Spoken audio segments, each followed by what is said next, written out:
this is Dimitri, and I'm doing one of my first vlogs. If I run out of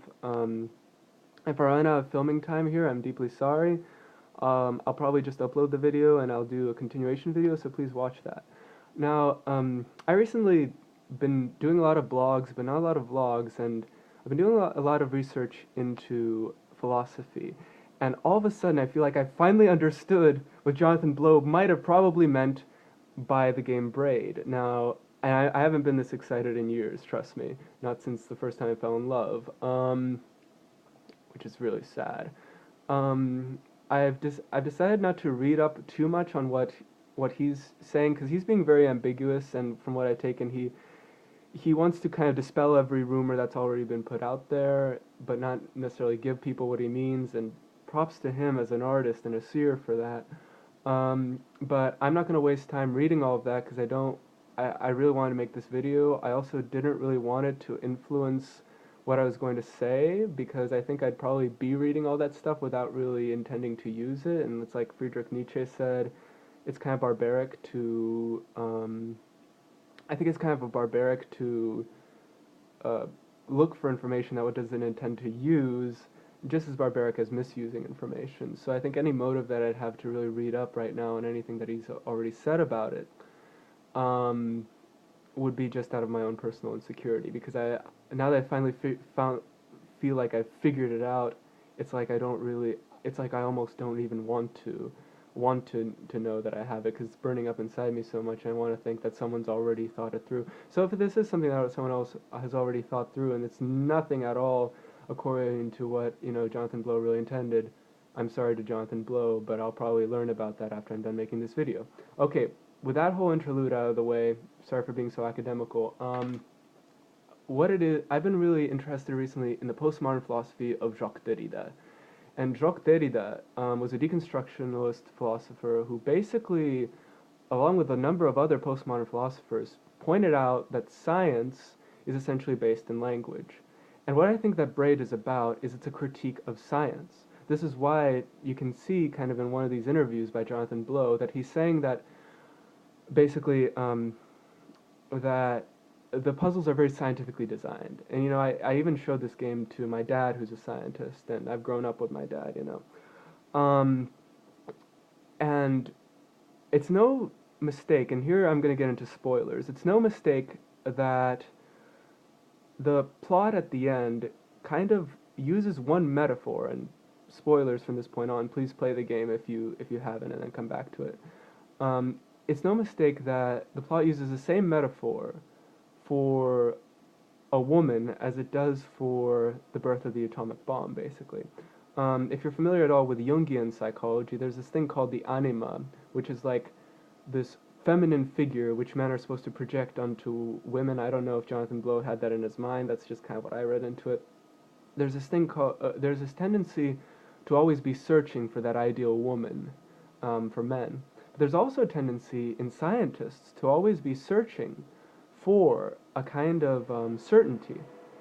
And you might say that the two things are both equally invalid. They're both equally projected. They're both equally just our desires to see out there in the world something which meets our perfectionistic conceptions of the world. Now, I don't know how many of you have had a breakup before, but I personally remember me after my first breakup, and one of my friends right now is going through a breakup, so it's kind of interesting to observe it as an outsider. And the thing about it is, it's very easy to develop a delusion. And there's a fundamental... Do you remember in The Great Gatsby where there's this fundamental, essential moment that you might say is the moment that the Great Gatsby realized that he wanted Daisy back. And everything that followed out from that was just kind of... it was all built upon that one idea. It's almost like an inception, how they say that. Just one idea can just branch out into this huge thing, which it never was supposed to be. Now, what I think that Jonathan Blow is doing is he's actually drawing a parallel between the way that delusions work and the way that science itself develops. In other words, we live in a scientific age where we usually believe science to present us with an absolute truth.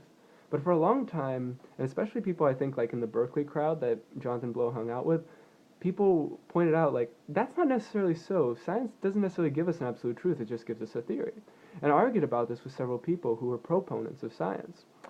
And one thing that I got was we know that scientific theory, well, one thing that I encountered was there are people who say that that science, how should I say it?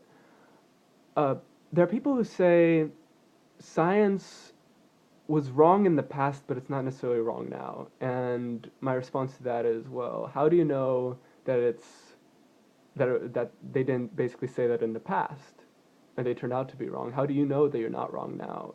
They might have said that in the past. It sounds like hubris. And one response that I got from another person was, well, we know that science works because once we've made a theory, we can build other theories on it. In other words, this is usually where people critique science. They say, all that people do is that they establish one theory as being true, and it's like enough for them to find proof for it in order for it to be true.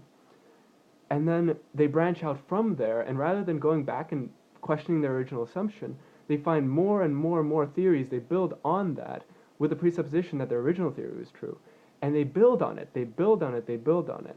Now, from what Jonathan Blow has said, it looks as though this is very intimately connected with the game design and the way that the game was designed, because you see a lot of blocks and you see this pattern of how things are being built and constructed, and how at the very end in the epilogue, you're in this fortress with all these blocks, and all of the blocks represent ideas, concepts, convictions, theories, you see, which have been constructed. And this is one common interpretation I know that, and this is probably, I should hope, what Jonathan would say people are getting right about the game, that at the end, the fortress that you find yourself in is the fortress of opinions, the fortress of delusions, the fortress of convictions and prejudices that the protagonist has. But is this not the same thing that science is? Is it not that our scientific convictions are born out of our desire to know, to find the princess out there? And it's a Faustian pursuit. It's a situation wherein we really don't know anything, but we take that one little block, that one little trinket of knowledge, which says yes, which says this is true, and we build upon that, much in the same way as just one delusion which is, I can get her back, and then maybe she wants me back, and then who knows? Then you get into a lot of trouble that way. I regrettably have to say, from experience, I know this. Or the notion that you can find the truth by splitting the atom, and then once you split the atom, look at where you put the world. And have you actually found any truth? Well, I mean, you've interfered with nature, but doesn't make anything any more clear. It's just law of quantum mechanics, It doesn't make you any more certain about what the world is. In fact, it makes you even more uncertain. So the theme seems to be like, the more certain that you get, the more uncertain you get. But after a while, is it really worth it to keep pressing on, trying to find that one truth, when really you're just messing stuff up? So that's what I got out of the game. I'm not sure if that was what's intended. Maybe that was just a piece of the puzzle. But the key thing that I think is it's actually a critique of science. It's also a critique of the kind of people who are very scientifically minded, who have this attitude towards relationships.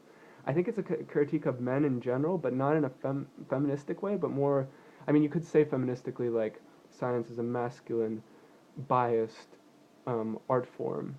But it's showing how the way that we develop science is actually very similar to how delusions develop. And if you take the notion that just proving one theory is enough to say that you have a truth, you're essentially allowing for that. And maybe that's just me projecting my own agenda. I tend to be very skeptical of science. I've grown up around scientists. But that's what I take. That's my, at least, postmodern take on what Braid means.